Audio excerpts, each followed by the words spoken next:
Namaskara and Namaste.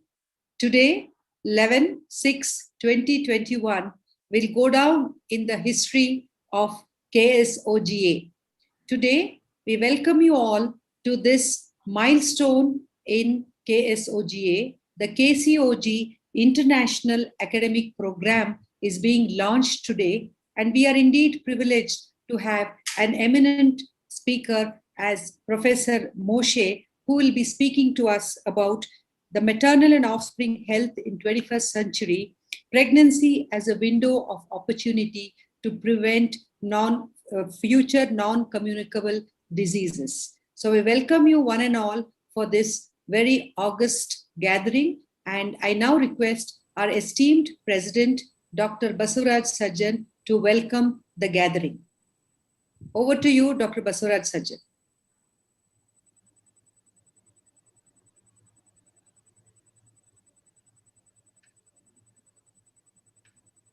You have to unmute Basavaraj. Dr. Basavaraj Sajjan, please unmute yourself.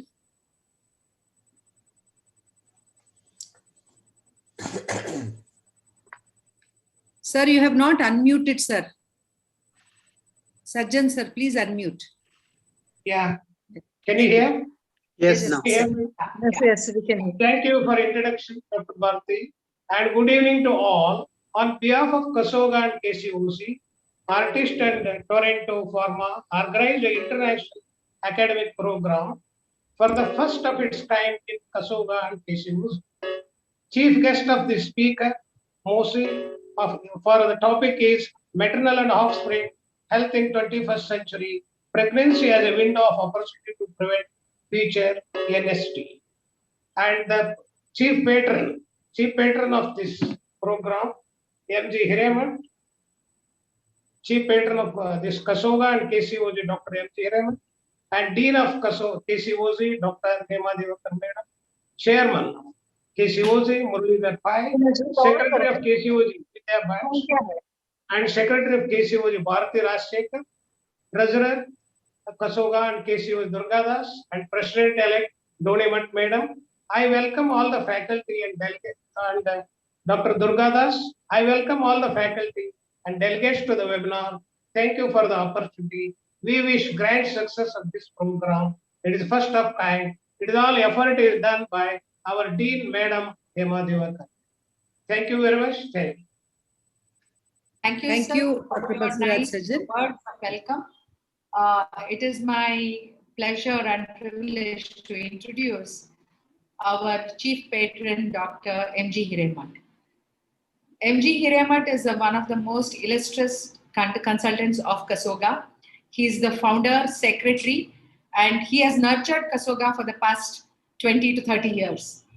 He has been the vice president of FOXI, dean of the prestigious medical college KIMS Hubli, and at present, he holds the dean position of Jagadguru Moorsavarmat Medical College, which will be starting shortly. Sir, hearty welcome to you, and over to you for your comments. Thank you, Vidya, for nice words. When we planned this program, I was bent upon Dr. Hema Devakar that you can only bring the overseas speakers in our Karnataka, and she readily agreed. And we planned this whole program. And today is a a great day in the history of Kasoga, which is 30 years old. And what a great event that at our house, on our table, on our laptop, we are able to see Professor Mose Hod. Many a times, whenever he has visited India, we have seen him from such a distance, maybe more than 200, 300 meters. Today, I am feeling as if he is in my house only. That is the technology which has brought in. And sir was telling that if I come to India, I need 14 days quarantine. But on this platform, you don't need any quarantine, sir. You are with us. And to tell about our Kasoga, this year it has become very, very vibrant. Vibrant in the way that we are doing a lot of academic programs. So many committees have been formed. So many young enthusiastic people are ready to do programs. In fact, we as the administrators are finding difficulty whom to give the date because so many people are waiting for it. Ultimately, we have come to a conclusion that we will do at least 6 days in a month and we will give 3 Fridays, 3 Tuesdays. We spare 1 Tuesday, 1 Friday for our administrative. The Bharati, be happy that it has extended from 4 to 6. You give them assurance that you will give them time. And today, Professor Mose will be addressing us. And we are very, very lucky to have you, sir. I once again, on behalf of whole family of Kasoga has got 3,500 members within the Karnataka state of India. And we are all eagerly waiting to listen to your masterly talk and enlighten the knowledge on us. I once again welcome you, sir. Thank you very much. Thank you very much, sir, for the enthusiastic and the brief report of the Kasoga activities. And now I am privileged to welcome one of our eminent members of Kasoga, Dr. Hema Divakar, who is the Dean of the Karnataka College of Obstetricians and Gynecologists also, to kindly introduce Dr. Mose Hod to the audience. Dr. Hema, please. Before Madam takes over, a few words from my side. She has been a past president of FOXI, past president of Kasoga. She is the CEO of Artist and Divakar, medical director of Divakar Hospitals. And she has got many awards to her cap of glory, that is multiple awards. And she has been source of inspiration for all Kasoga members. We are very proud of you, ma'am. Over to you. Thank you. ಎಲ್ಲರಿಗೂ ನಮಸ್ಕಾರ ಹಾಗೂ ಹಾರ್ದಿಕ ಸುಸ್ವಾಗತ. ನಮ್ಮ ಕರ್ನಾಟಕ, ನಮ್ಮ ಮನೆ, ನಮ್ಮ ಅಂಗಳದಲ್ಲಿ ಇಂದು scientific extravaganza from the global leaders. This is indeed a very proud moment for us. On behalf of patron Dr. M.G. Hiremat, Dr. Basavaraj Sajjan, the president of Kasoga, Dr. Bharti Rajshekar, the secretary of Kasoga, Dr. Murlidhar Pai, who is the chairman of the newly established KCOG, Karnataka College of ONG, Dr. Kasturi Donimat, who is the president-elect, Dr. Durgadas Asranna, the treasurer, and my very beloved Dr. Vidya Bhatt, who is the secretary of KCOG. We extend a very warm and hearty welcome to our very special guest this evening, Professor Mose Hod, all the way from Tel Aviv. Namaste, sir. A number of our delegates are waiting to hear and know about Professor Mose Hod. Well, first of all, my connections with Professor Hod is through the FIGO, PNCD committee. It all started way back when I visited him in Shanghai. Just for a span of 3 hours, I took a long journey all the way from Bengaluru to Shanghai to meet with this great gentleman, to know his vision and mission of the subject, which is of great interest to me, gestational diabetes mellitus. And we decided to join hands and form a working group of GDM in FIGO for the first time. The group grew, the activities grew under the active leadership of Professor Mose Hod, and the GDM group became expanded, joining hands with the group of nutrition. And finally, we have re-nomenclatured this group as the group which addresses the problems related to pregnancies and non-communicable diseases, the disease of generation present and the generation next. So he leads our whole group of very dynamic members, with me and Mark Hansen as the co-chair, and our own Dr. Anil Kapoor, who is the chairman of the WDF, as one of the key members amidst all the other great stalwarts there. Professor Hood serves as the chief consultant in perinatal medicine at the Clarett Health Institute and as the director of the more comprehensive Women's Healthcare Center at Tel Aviv. He is the immediate past president of the European Association of Medicine, and he is the founder and the president of the International Symposium on Diabetes in Pregnancy, the DIP conferences, which happen every 2 years in various parts of the world, which has drawn attention of all the global leaders into this very niche and special subject of diabetes in pregnancy. You would see many pictures of Professor Hood here. He is the author of more than 300 scientific publications. He's the chairman of the Board of Diabetic Pregnancy Study Group of the European Association for the Study of Diabetes. But the most important character of Professor Hood is to pay attention to the problems and the limitations and the challenges that one may have in low and middle income countries, as he himself would now deliberate on the large part of the world where a large number of deliveries happen. We need to pay attention to this population to make the recommendations from the global voice for women's healthcare, that is from the platform of FIGO, and pay special attention to what they can and what they cannot do, so that a great recommendation, which is perfect but totally impracticable and non-implementable in our part, is going to be of no use. So the maturity and the commitment with which Professor Hood deals with understanding of the limitations in this part of the Asian and African regions speaks volumes for the step-down recommendations depending on our resources. You will see him here in this picture where the health minister of Sri Lanka is signing the global declaration of FIGO for hyperglycemia in pregnancy. In another picture, he is here with Leona Poon, who will be our next special guest on the second Friday of the coming month. Connect and collaborate is the philosophy, and the ever-willing Professor Moshe Hood has connected yet again with us for the first of the program and the launch of the international series brought to us so kindly by the Torrent Pharma.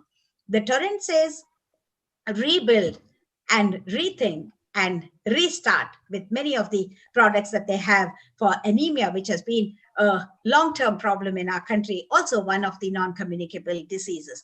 So Professor Hood will throw some fresh thinking into prevention of NCDs.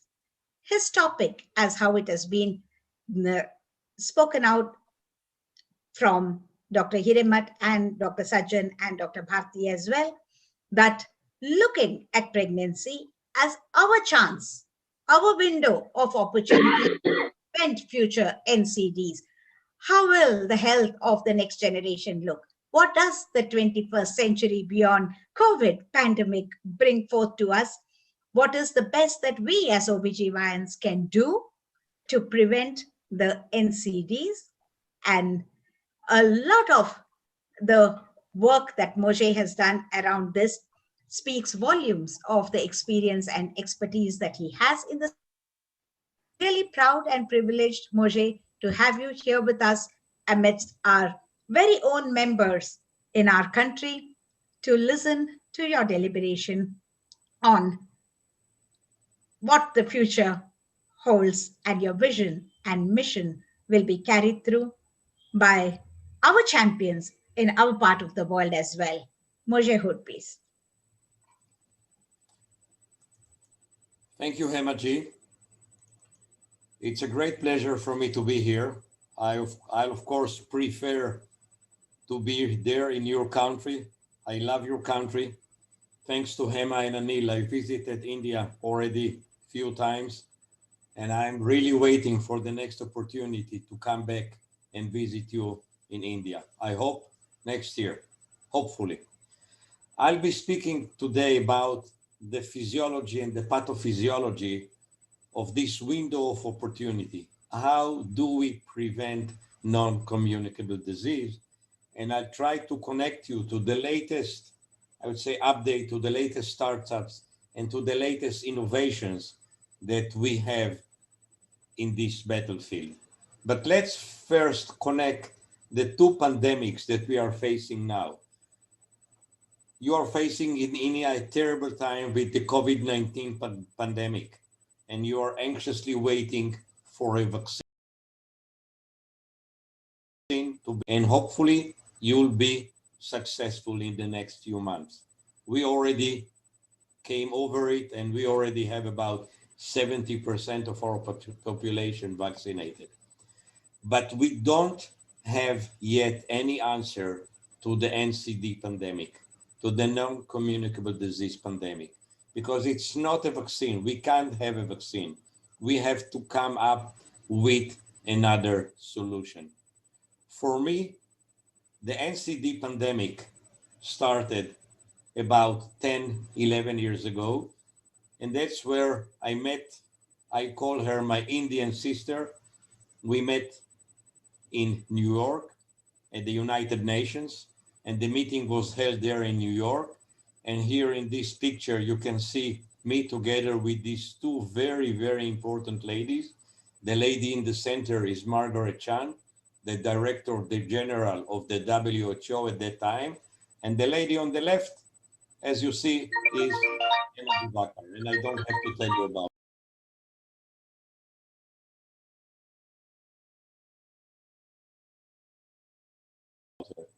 And I think that since then, we started to work together. And I think that we are changing the world. And I'm not exaggerating. I think that Hema, myself, and Anil Kapoor, and the rest of our group in the pregnancy and NCD first working group and then committee, I think that we changed the world. And we are now facing a new era with a new approach to pregnancy management. And I'll show you the case. And that's what was at that time in New York when we started the United Nations. We started immediately a response at the FIGO level. And you can see here in November 2011, we already came out with 2 publications in the name of FIGO under the working group on hyperglycemia and then the NCD committee. And we actually came out with this notion that pregnancy as a window of opportunity to prevent NCD. And I actually was very lucky to conclude it with an editorial that I published in the International Journal of Obstetrics and Gynecology on December 2020. And the editorial speaks about connecting maternal and fetal medicine to non-communicable disease prevention. And I highly recommend you to read this special editorial. I can send it to whoever likes to have it. So how do we prevent NCDs? As vaccine, the answer is no. We know that pregnancy is a window of opportunity. I already declared it. And what we push forward from our committee in FIGO, Hema and myself, is the life cycle approach. And the life cycle approach is dominant in what we think. In order to understand why do we push forward this life course approach, we have to understand what's programming and imprinting for life. And I actually came up with this kind of invention. I call it the intrauterine university. Our fetus, the offspring, starts its mission, starts its learning during his intrauterine life at the intrauterine university, a life course approach to prevention. So let me first show you what are NCDs. what are non-communicable diseases. They are also known as chronic diseases. They tend to be of long duration and are the result of a combination of a genetic, physiologic, and environmental and behavioral factors. And those factors are genetic and epigenetic. Here you can see the main NCDs that you know the mainly as chronic diseases: diabetes, hypertension, obesity, cardiovascular disease, chronic respiratory disease, cancer, even psychiatric disease. So those are all our chronic diseases that you'll see them when you grow up, but they are imprinted. They already started to be imprinted during your intrauterine life. When we were in our mother's womb, we already had our genetic. That was a fact. We got it from our father and our mother. But the epigenetics that we were exposed to, the environment in the womb, in the intrauterine metabolic environment, is crucial. So the combination of these two, that's what brings intrauterine programming imprinting, and that's what we call developmental origins of health and disease. And I present to you three theories. Those three theories are actually the basis of our understanding on what's programming and imprinting. And those are the three godfathers of the fetal and offspring life in the future. The first hypothesis is the Pedersen hypothesis, and it's based on maternal hyperglycemia. Jürgen Pedersen was a professor of medicine in Copenhagen in the 1950s, and he is the godfather of fetal hyperinsulinism and adverse pregnancy outcome hypothesis. So have a look on the physiology and the pathophysiology. He claimed that on the maternal side, we have more insulin resistance. There is less glucose utilization or disturbance in glucose utilization. Accordingly, there is more and more maternal hyperglycemia. Glucose will pass through the placenta via facilitated transport, and then it will, of course, cause fetal hyperglycemia. It will cause increased insulin secretion, fetal insulin, what we call fetal hyperinsulinemia, and that will be actually the cause for increased birth rate and neonatal hypoglycemia. And that's what we call diabetic fetopathy. So please remember, this is the Pedersen hypothesis, maternal hyperglycemia. Then we come to the Frankel hypothesis, and I'm extremely lucky and grateful.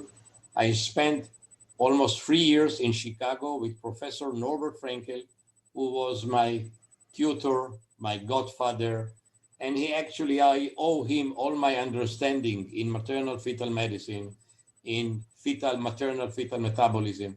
He was the greatest man that I know, and I miss him very, very.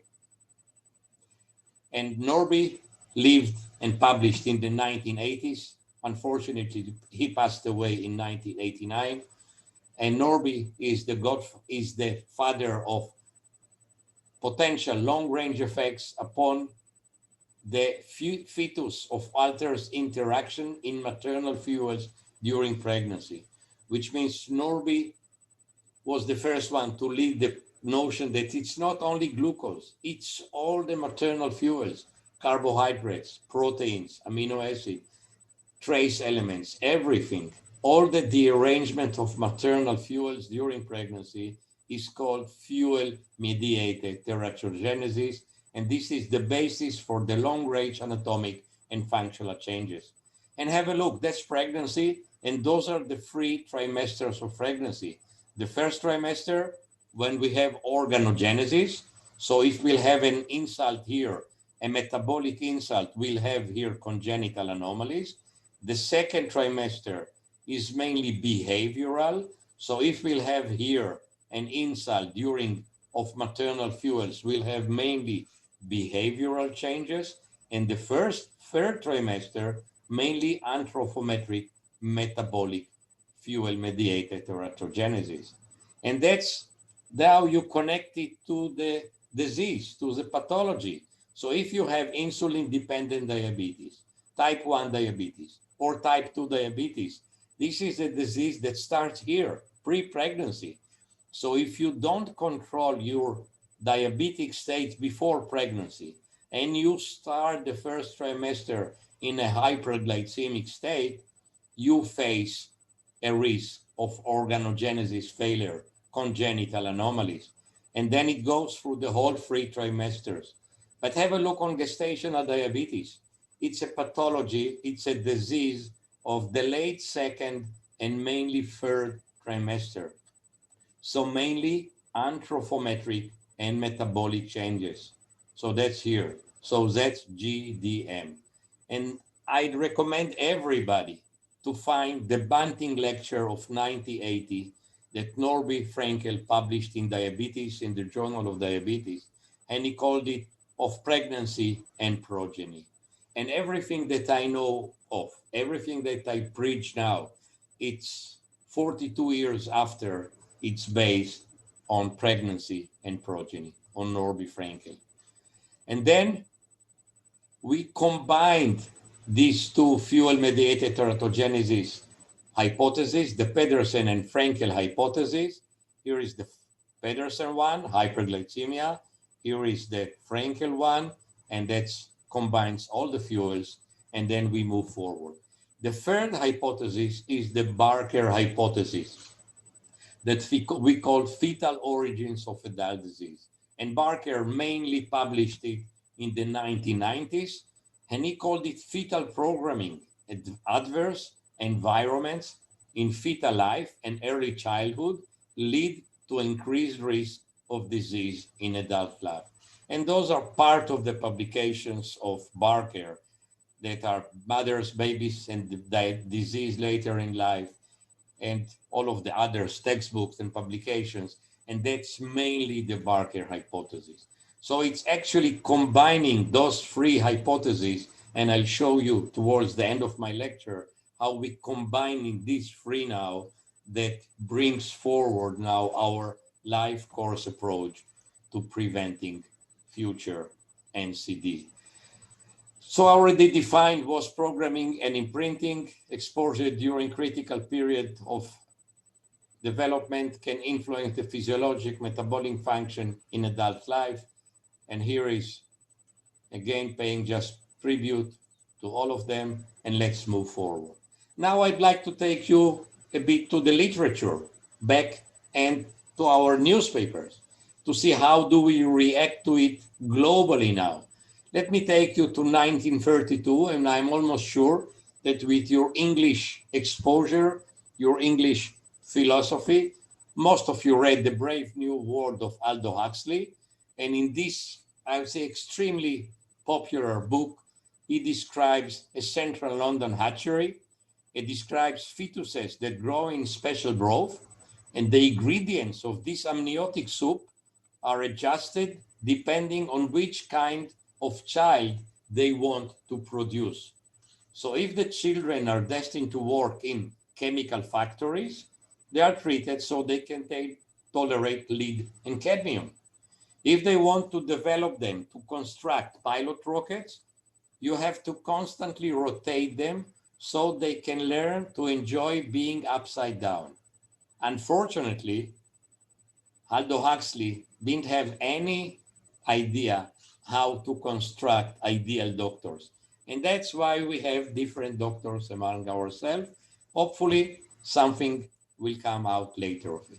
Have a look at the Newsweek. I'm bringing you just the highlights of these publications. The Newsweek in 1999 came up with, and this is the headline, this is the opening page of the Newsweek, Where Health Begins. Obesity, cancer, heart attacks, how your odds are set in the womb. And that's beautiful. And they called it Shaped by Life in the Womb. That's where I took my slogan of Intrauterine University program of our future health in the womb, the roots of health.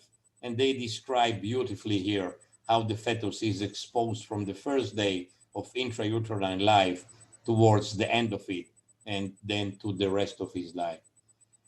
The Time magazine as well, he called it How the First 9 Months Shape the Rest of Your Life. And that's again a leading article in the Time magazine.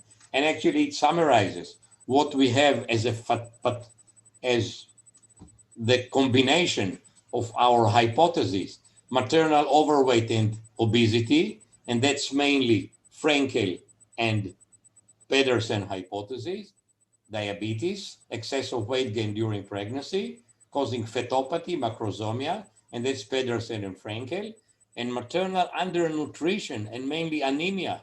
And you mentioned here anemia, ferrum, and that's extremely important during pregnancy. Anemia, malaria, other conditions that will cause undernutrition will bring to the other end, low birth weight, the Barker hypothesis. So combining both of them together, they will predict development of impaired glucose tolerance, type 2 diabetes later in life, hypertension, and the rest of it. So how the first 9 months shape the rest of your life. Our politicians were very strong and adamant about it as well. And here is Ban Ki-moon, the Director General of the United Nations at the time that Hema and myself visited New York. He came with the notion that public health emerges in slow motion. That's how they called it, slow motion disaster. And he describes in New York in January 2012, I urge all partners to do their utmost to rise this challenge together. We can unlock the potential of current and future generations. And it became very clear to them that the battlefield should start during pregnancy. Pregnancy is the window of opportunity. The almost elected president of the United States, she was very, very adamant for the first 1,000 days, and she called it the Leaders' Declaration, the G7 summit in June 2015 in Germany. We affirm a lifelong approach with a focus on nutrition of women of reproductive age, pregnant women, children mothers, children under 5, with a particular attention to the first 1,000 days. So how is FIGO connected to it? Why FIGO became so important and so crucial, and that's how Hema and myself were able to develop what we actually are pushing forward and I'm presenting to you today. What is FIGO? FIGO and Women's Health. FIGO is the International Federation of Obstetrics and Gynecology. It brings together professional societies of obstetrician and gynecologists, member societies in 135 countries, and FIGO's vision is for women of the world to achieve the highest possible standards of physical, mental, reproductive, and sexual health and well-being throughout their life. And that's where we come from. So let's connect FIGO and maternal offspring health. How we became so important in maternal fetal health. We have commitment from FIGO. We have strong partnership with other international organizations. We have a huge number of national member associations, and we have the global key opinion leaders in maternal fetal medicine, in perinatal medicine. So actually Hema and myself and Anil Kapoor, we started the HIP initiative, the Hyperglycemia in Pregnancy initiative. Giancarlo Di Renzo, Professor Di Renzo, was working at the Good Practice Clinical Working Group. Roberto Romero, that all of you know, was involved in labor and delivery. Anwar Assar led the Safe Motherhood and Newborn Health Committee. Mark Hanson, the Nutrition Committee. Jolie Simpson, the Preterm Labor Working Group. Diogo Aires de Campos from Portugal, the Antenatal Assessment Group. And we, in the last 4 years, were very, very active at the Pregnancy and NCD Committee, with me as chairman and Hema Divakar as the co-chairman. And this is our committee. That's our committee's last meeting in Florence, exactly 2 years ago, June, beginning of June 2019. Since then, we couldn't meet, but we produced a lot, and I'll show you what we produced. And our action plan was based on 3 specific endpoints for intervention. Pre-pregnancy, ladies that are already have an NCD, like type 2 diabetes or type 1 diabetes or chronic disease, but any NCD that's already pregnant before pregnancy, and we have to prepare them for pregnancy. The pregnancy itself, we put all our strength, we pushed it towards the first trimester when we can predict and prevent, and then post-pregnancy. Post-pregnancy is becoming crucial. We have to pay a huge attention to post-pregnancy. And that's actually our production. Have a look what we produced in the FIGO and NCD committee during these last 3 years. Hyperglycemia in pregnancy guidelines, global consensus, nutrition guidelines, hypertension in pregnancy part 1, prediction and prevention of hypertension, Leona Poon, she was the leader. She's the extremely perfect leader of hypertension in pregnancy, and you'll meet her here next week. Eyal Shiner, who produced the postpartum health initiative, and we actually came out with all our recommendations how to deal with post-pregnancy after a pregnancy complication. Fionnuala Macaulay from Ireland come with PONY, pregnancy, obesity, and nutrition, just in September 2020. And very recently, in March 2021, Nir Melamed from Toronto came up with the guidelines for fetal growth restriction. Great guidelines. We are coming out now with our guidelines on HAP2, hypertension and pregnancy part 2, which means diagnosis and management. And this month, we came out with our GDM editorial on hyperglycemia in pregnancy. I think that you must be aware of a publication that came out in the New England Journal of Medicine about a month ago that challenged again the diagnostic approach to GDM. And we came out with a very, very strong message from David McIntyre, Hema Divakar, myself, Leona Poon, and some others representing our FIGO and PNCD, and our American branch represented by Boyd Metzger, Donald Kostan, that came out with a publication in the American Journal of Sex and Gynecology. So how do we prevent NCDs? Prediction and prevention. And this is the life cycle approach of pregnancy as the window of opportunity. I already used this slide so many times, I'm quite sure you are tired of seeing it, but that's the main message, because each pregnancy will be placed in danger 3 generations, the parents, the offspring, and the offspring of this offspring. So is it preventable? Yes, the answer is yes. We can start with preconception management, as I already said, first trimester with prediction and prevention. Second trimester, we can't do anything. We have to just to treat, diagnose, treat, because programming and imprinting is already there. And we have to provide the safest delivery we can. But after the delivery, that's entry point number 3, postpartum management. Because see what happens here for the offspring. That's the offspring health. It goes through neonatal insulin resistance, childhood obesity, early metabolic syndrome, PCOS, adulthood obesity, and then the full blown up NCD in later life when this offspring is already an adult. Diabetes, obesity, hypertension, and the rest of them. The mother will go directly here. So if she had a GDM, she'll have type 2 diabetes and obesity.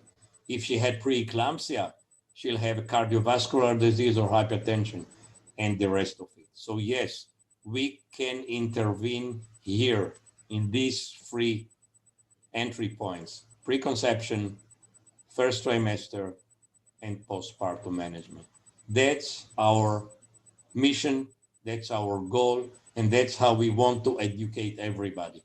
And we want to work hand in hand with neonatologists, pediatrician, and family physician. And that's the vicious cycle that all of us have to bring together to life. And just to summarize now the three hypotheses. This is the first Kypros-Nicolaides kind of theme. The first trimester, the converted pyramid, start your pregnancy management here. First trimester, 11 to 13 weeks, prediction and prevention of pregnancy complications. I use an approach, the PNCDC approach. I want to add a penthouse and a basement to the perinatal pyramid of care. Why do we do it? We want to add here the penthouse. Those are the preconceptional evaluation, mainly maternal medicine. Here we have to prepare our pre-pregnant patient yet for their first trimester. And then we have to come to the delivery, but afterwards we have to construct the basement, as the basement is the postpartum checkup and evaluation. Again, it's maternal medicine. So if we want to improve the inverted perinatal pyramid of care of Kypros-Nicolaides, we have to add the penthouse and the basement here. That's what we have to do. And that's what Emma actually was mentioning when she said, we at PNCD are trying to bring life to low-income countries because they are neglected. Exactly what happens now in India with the vaccinations. It happens all over low-income and middle-income countries in sense of management, of medical management, of pregnancy care. Have a look what happens in sense of pregnancy. We have about 135 million live births per year, and we can divide the world to high-income countries and low and middle-income countries. Have a look on the right side, on the low and middle-income countries. In the countries that you know so well, and I'll stay only with India, with your 30 up to maybe 40 million deliveries. So in all these 8 countries, we have 55 million deliveries. Africa, over 30 million deliveries. China and Brazil, over 30 million deliveries. So almost all global deliveries are happening here on the right side. And also all the complications. 90% of the complications are here. 90% of the deliveries and 90% of the complications. Have a look what happens here on the left side. Europe comes with 5 million deliveries, USA with 5 million deliveries, but all the guidelines are being produced here. And if they are produced here, they serve mainly the high income countries. Say they don't get adjusted or adopted to the right side. They don't care about it. So that's why we, in our committee, we tried to adjust the guidelines that we produced in the name of FIGO to produce the guidelines based on the best innovative products that we have, but to adapt them, to connect them to what is needed to real life on the right side. And that's what FIGO allows us. And that's what we were doing in the PNCD committee, adopting the best guidelines, the best practice advice, best available practice advice, but adapting them, connect them to what is needed in the real world. And that's our committee in FIGO.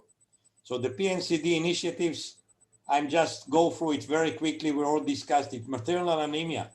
And I'm grateful to the industry that supports your Congress here. Maternal anemia, 56 million deliveries per year. Pregnancies, not delivery, pregnancy.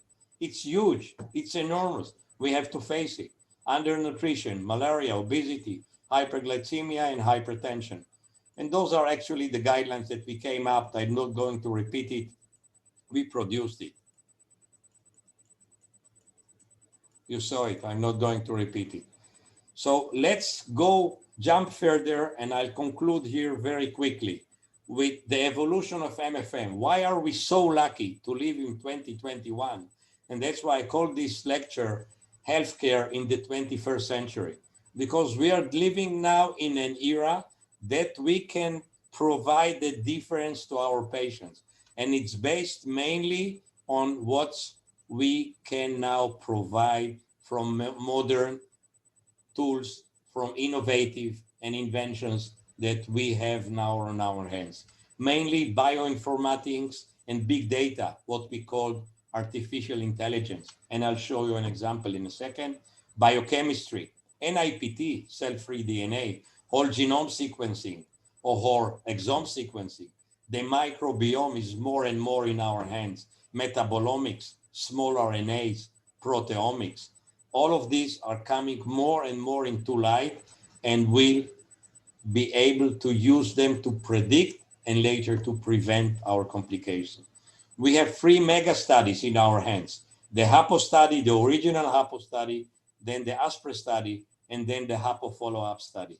So we based all our assumptions now, all our recommendations on these 3 mega studies, 25,000 participants, 27 participants, and follow-up 15,000 participants. Nobody will do any more such a study. So we have them. We were lucky to have them.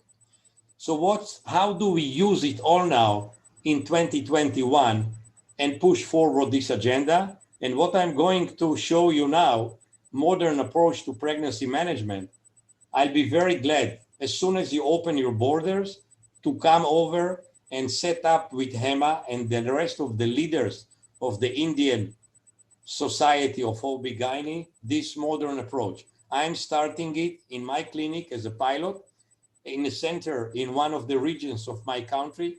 I called it the hybrid clinic, and have a look what this hybrid clinic is actually dealing with. I'll stop it here. I don't have to repeat it. I divide pregnancy into two parts: prediction and prevention, first trimester, and second and third trimester. And what I call the hybrid clinic, COVID forced us to use a lot of our abilities, our forces, to see many of our patients outside our clinics. They couldn't come to the clinic. So we have to be inventive and innovative in order to provide a new approach to pregnancy management. And that's why I call it the hybrid clinic. And that's what I would like to see. And what I'm proposing, this pregnancy package, and you'll see it can work under the HMO, under a hospital, under a community, insurance company, private obstetricians, private prevention. And there will be a pregnancy package. So have a look what this pregnancy package includes. And the kickoff will be here. If we want to start during the first trimester, so during the pre-pregnancy, I can already use a lot of these packages here without even coming to the clinic.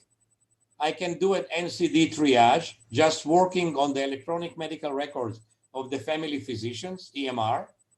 Genetic screening, I have a lot of many NIPT companies now. I use here in Vitae, but there are many, many others.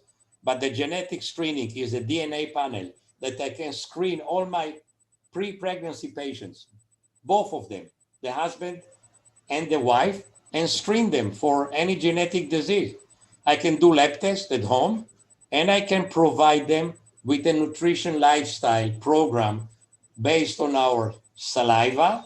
I can do a genetic test, and I can actually study their genetic and nutritional lifestyle to what they be needed. In the early first trimester, I can do an NIPT very early. They don't have to come to the clinic. I can do prediction and prevention of pregnancy complication. We have programs with Perkin and Lenmer. We can do a home OGTT with diagnostics, and then we can do lab tests and pregnancy planning. Second and third trimester, we are already going to start right away. We already have tools that can do home fetal heart rate monitoring and contractions. And those are the tools that we can have. You can see this one. It's a very, very small tool that I can give all my patients. She'll carry it to home, and she can apply it to her uterus, and I can get on my smartphone, on my call center, a full NST in 20 minutes time. That's another possibility. So that's pregnancy, home management, e-health, home monitoring. We'll start with low-risk pregnancy, and then we'll go to high-risk pregnancy. To follow, we'll go with sonography. We already have a home tool for ultrasound that can be mounted on your smartphone. And then I can actually direct my patient where to put this transducer, and I can measure amniotic fluid, heartbeat, and even fetal movements. So that will come at a later step. There is a company called Pulse and More that we can usually already use it to follow vital signs, glucose at home, continuous glucose monitoring, we'll be using it, diagnosis at home, and those are the only pregnancy clinics. Pregnancy confirmation, I'm not sure whether we'll need nuchal translucency in the future, if we'll be able to do NIPT on all our patients, if we'll need an invasive procedure like CVS or amnio, and an anomaly scan. And here again, a second anomaly scan, fetal growth ultrasound, and delivery planning. So I actually combine here in the hybrid clinic, most of it can be done now, exported out to the home management, and only part of it are clinic visits. It has to be a win-win situation for the doctor and for the patients. Nobody has to lose. It's a win-win situation for all, and we are working on it now. At the end, it will of course connect. As you can see here, it will have a server, and the server will have the bioinformatics and big data and AI. We'll use molecular biomarkers and digital biomarkers. And I even call it, we go from the life cycle, from the birth certificate to the death certificate.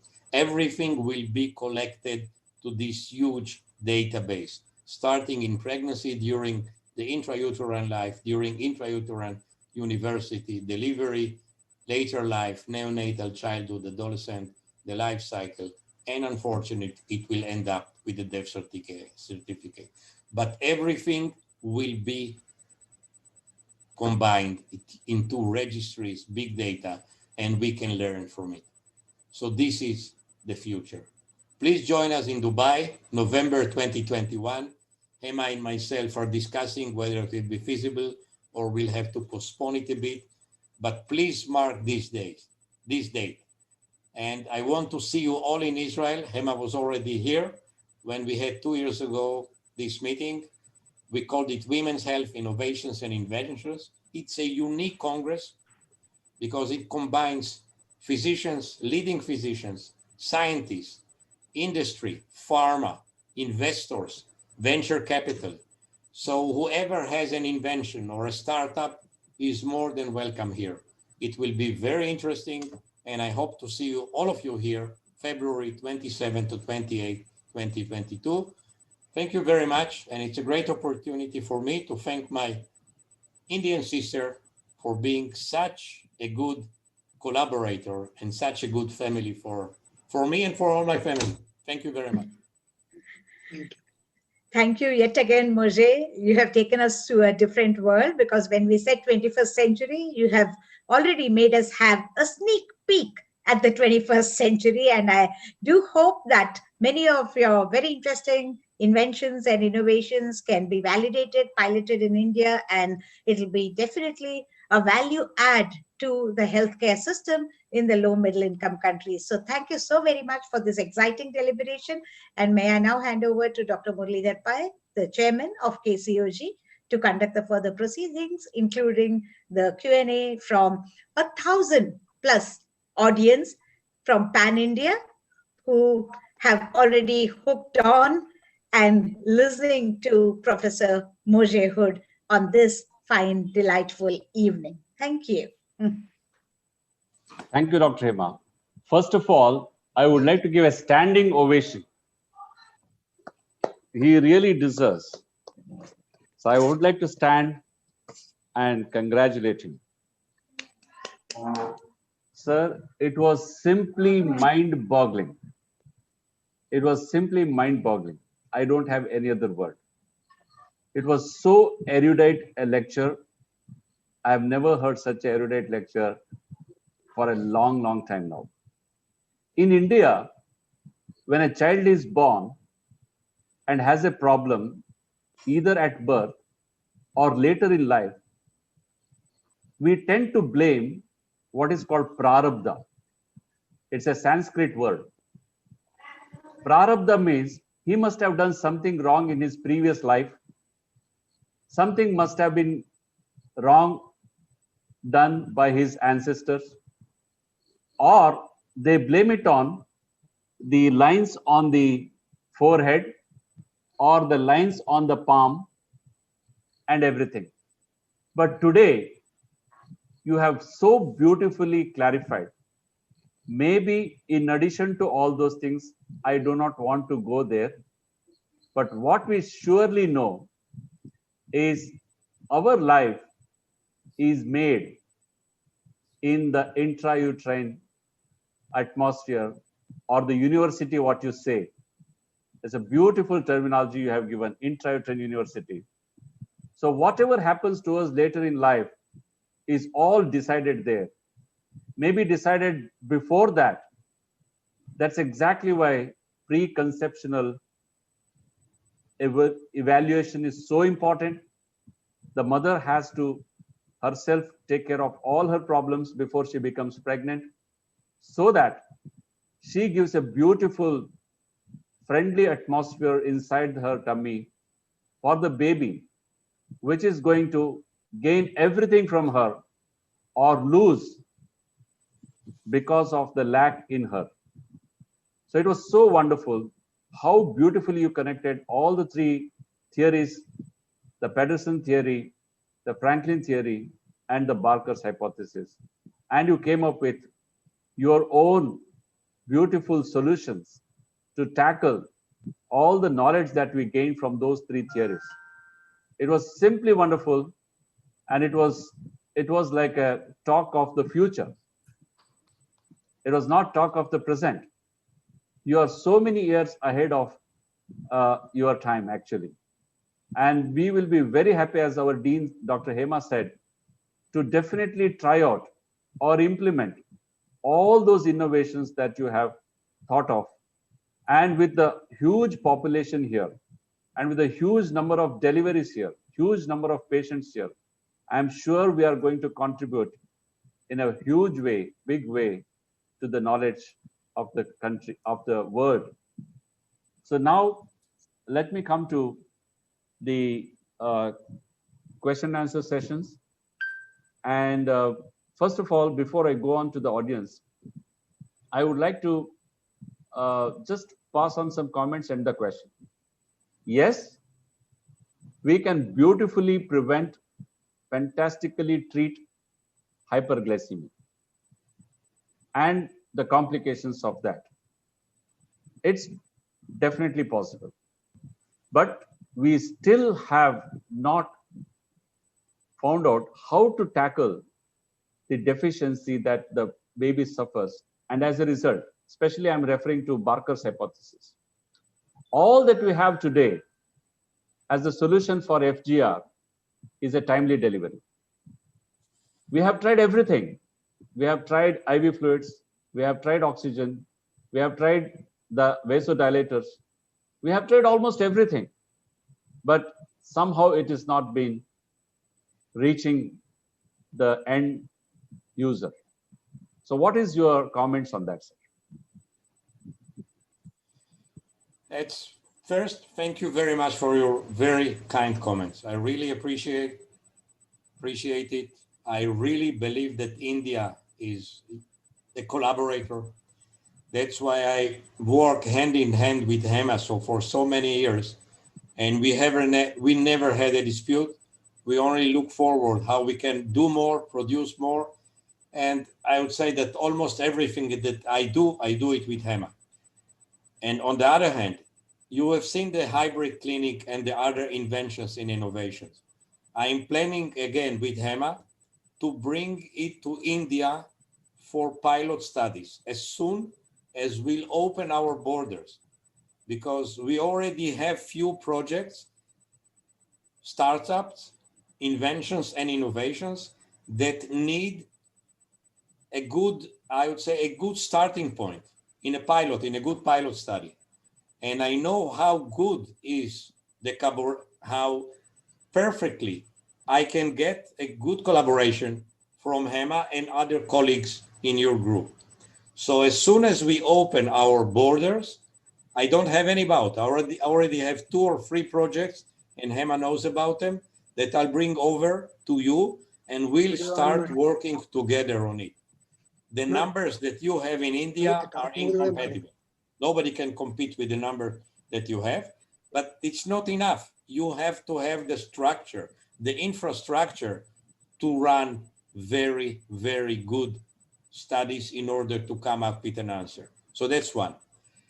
Coming to the FGR, I highly recommend, and Hema or myself, we can send to all the group, to every participant, our latest FGR guidelines. They are greatly constructed.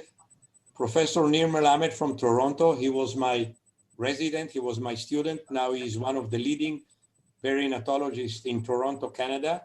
He came up with a beautiful recommendation, best practice advice.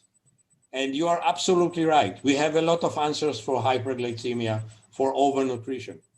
We have very few recommendations for practical. We have many, recommendations that are not based on enough evidence. But we are facing a big problem with undernutrition.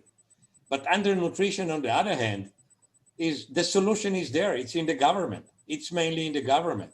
So we know what is the answer, but we can't provide it properly to the population that needs it. We don't have to come with any medication or with, with sophisticated pharma or inventive tools. You have to supply food to the right food to the population that are actually undernourished in Africa, in India. And our great collaborator in our group is Ann Kihara, the president of the African Federation of OB-GYN, and we hear from him the problems that they are facing, and it's mainly poverty and undernutrition. So that's the solution in my hand, because I'm not sure we'll be able to come with any pharma that will do it. The cases that are FGR, real FGR, and not undernourished, that's a problem. That's a real problem. But we don't have yet an evidence-based solution how to manage them. Thank you. Thank you, sir. Yeah, undernutrition also again can be made up by, as you said, by governmental support and the NGOs. But finally, whatever mother takes is somehow refusing to reach the baby. So we have to find out some answer there also. My second question. Can you take the chat questions, Murli? That's what. My second question, which is also based on the chat box, it's the same question which I also had in mind, and Dr. Kalki from Kolkata has asked the same question. That is, while we understand that the fuels in the first trimester basically have an action on the physical part of the baby, in one of your slides you said the second trimester, mainly behavioral changes are affected. How is this, and what behavioral changes? The second trimester, and actually it's a curve that goes from the end of the first trimester to the beginning of the first trimester. That's the behavioral part. And why do we call it behavioral part? Because that's the main time that our central nervous system is being developed. It starts from early, I'd say late first trimester, and mainly during the second. All our neurons, all our central nervous system, I would say feedbacks and our connections are being formed there. So whenever you have a fuel, I'll call it give it a general name, fuel-mediated teratogenesis, then it will be very general. Then you'll cause some misconduct, some maldevelopment of these neurobehavioral cells. And we have more and more evidence now that even psychiatric disease, coming from even the earliest or the simplest one, the easiest one, up to the most severe psychiatric disorders, are being programmed and imprinted during pregnancy. Have a look on the data coming from the Dutch famine study. I don't want to go through it. Our friend from India, from Pune, you have huge data coming from Pune from the data on undernutrition and what's the developmental side there. So there is huge amount of evidence connecting under and over nutrition during the end of the first, second, and beginning of early trimester to behavioral changes. Okay, thank you very much. There's one more question from again West Bengal, that is Malda instead of Calcutta this time. Lakshmi Kanta Datta. He has asked, what are the recent developments to prevent FGR?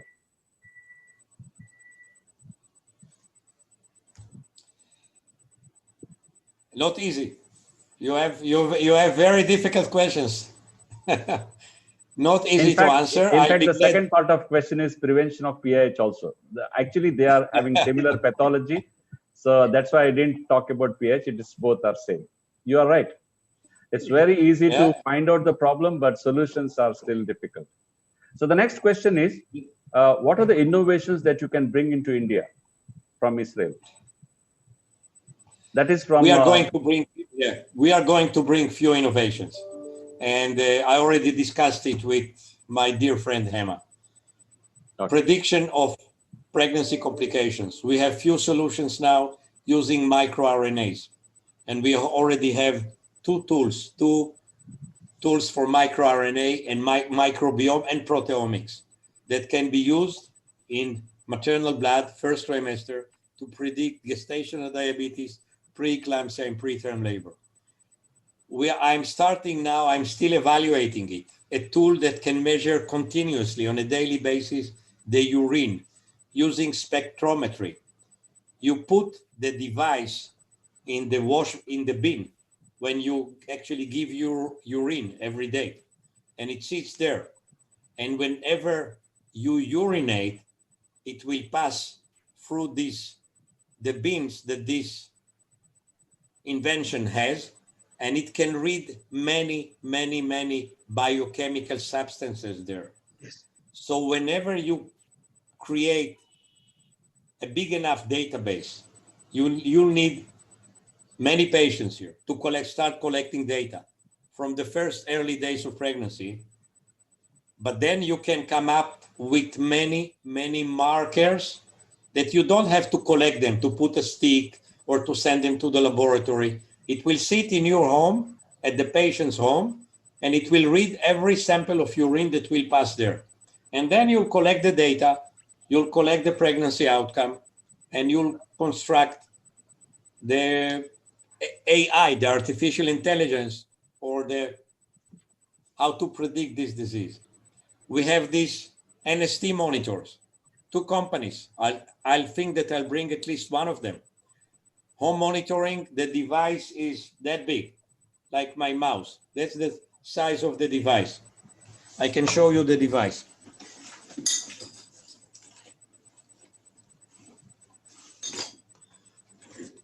That's here it is. That's the device. I'm opening the box. And that's the device. That's the whole device. Actually, here it is. That's the device. That's all. Yes. And then you just apply it to the mother's uterus. You find the right place to connect it. It's connected here on the other side. You use strips, and then you connect it to contractions as well. And it transmits directly in real time through your smartphone to a call center. And you can see it immediately, the NST there. And there are already studies that were published, and it's there. And there are a few others that are on evaluation now and will be coming with them. One of them will be even a protective device to prevent vaginal tears during delivery. I know that's quite a problem sometimes in India. In Africa, it's a big problem when you have vaginal tears, when you have fistulas due to delivery. There is a device that I'm evaluating now, very simple one, that prevents vaginal tears, 4-degree tears and fistulas during labor and delivery. That's only part of what we'll be evaluating. Thank you, sir. The next question is from our own secretary, Dr. Bharati Rajshekhar, probably connected to the previous one. She was actually, I think, impressed with your hybrid clinic concept, but she was wondering whether this home monitoring and genetic screening in poor resource countries or settings, how feasible it is and is it possible? I'm fully aware of the problematic of the low-income countries. The device has to be very cheap, very feasible. And that's what we have in mind. There won't be a solution for the right side of my slide for the low-income countries if we use devices that can be applied only in the high-income countries. It won't happen. We want to keep the KISS phenomenon, keep it simple. I won't use the word stupid, but keep it simple as possible as you can. And that's exactly what we would like to have. So I'm quite sure that after the first generation, there'll be a second and third generation that will be adaptable to use in low-income countries. There is no other way. Yeah, I think it is possible because when mobile came some 20 years ago, it was like a novelty. Now everybody has at least 2 to 3 mobiles. And similarly, if the device becomes cheaper, and then everybody can access them. Also, connected to artificial intelligence, there are so many models now without doing the other things, just based on the history and other things. Artificial intelligence algorithms have tried to detect the high-risk patients. Probably that also can be very useful through the apps in the mobiles. What's your comment on that? Absolutely. There are more and more applications, and you are aware of it. But the applications have to be connected to real, what I call real devices. And real devices are actually real tools, biochemical or genetic, but markers, real biomarkers or genetic markers. And we have more and more tools, and they are becoming more and more cheaper. NIPT that was so expensive until very recently. In my country, my patients paid $1,000 for even more, $1,500 for an NIPT. I can get an NIPT today, full price, for about $250, even cheaper. For the poor patient, it's actually much cheaper in India. $100. It's much cheaper in India, actually. Yeah, I know, but still, how much is it in India? 7,000 to 6,000 rupees. 6,000 rupees. How much is it in dollars? It is in dollars around how much? $100. About $90. Yeah, $90 to $100. That's exactly what now is the aim. And $99 that the company requests, almost every patient or his HMO can pay for it. And now I'm preaching my Ministry of Health to replace nuchal translucency. We don't need nuchal translucency. Yeah. If we have an NIPT. Yeah, probably India's population is its strength as well as weakness, but I would look at more as a strength. When we need more number of tests, obviously the cost will come down. Of course. Yeah, that may be the flip side or the positive side of it. I think those are the only questions that I saw in the chat box. If anybody else in our committee wants to ask questions, otherwise I am done with the questions, sir. Thank you very much once again for a mind-boggling lecture. Emma, concluding remarks?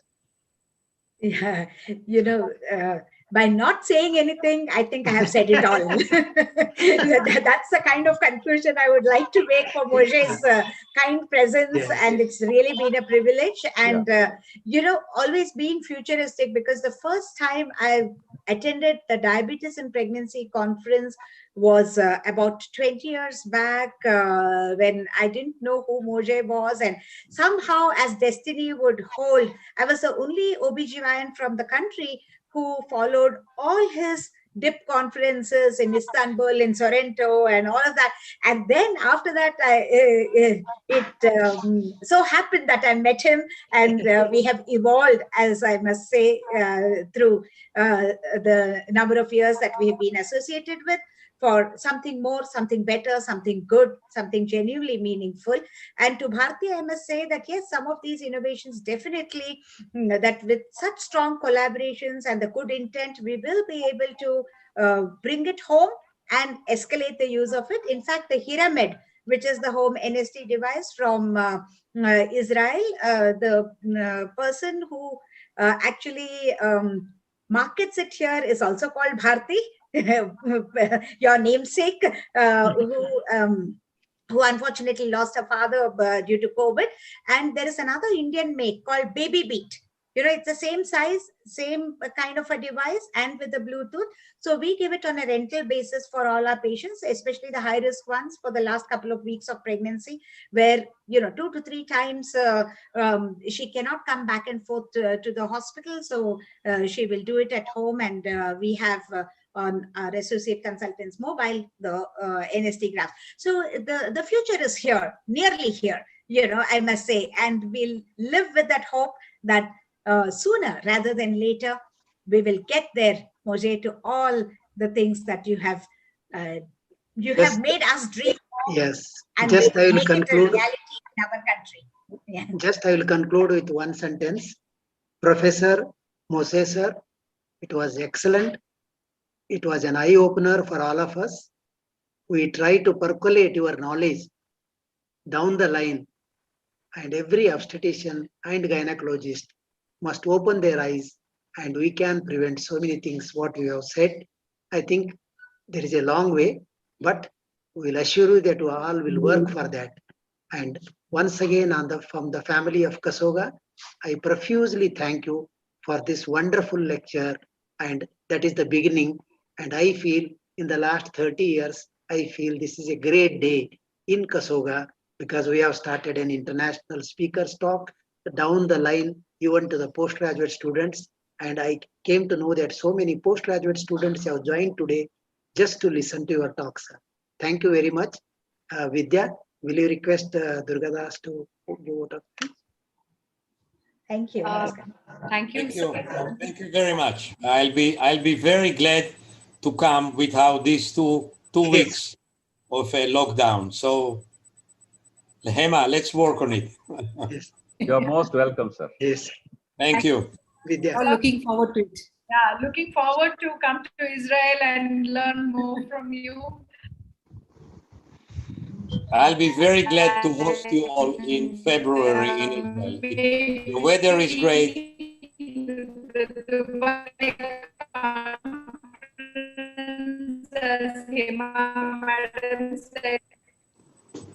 Slow motion disaster, Moshe.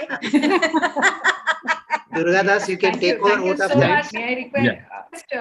Durgadas. Durgadas kindly propose the Good. vote of thanks. Good evening, everybody. An excellent lecture is coming to an end. It is my duty to thank everybody. At the outset, it is our proud privilege to thank Professor Moshe sir. Sir, as expressed by everybody, your presence today in the middle of us will go down in the history of Kasoga. We are lucky that you have accepted our invitation and found time to come and deliver a wonderful lecture. Thank you very much, sir. Next, I thank Dr. Hema Devaka Madam, who is the instrumental in bringing Professor Hood today.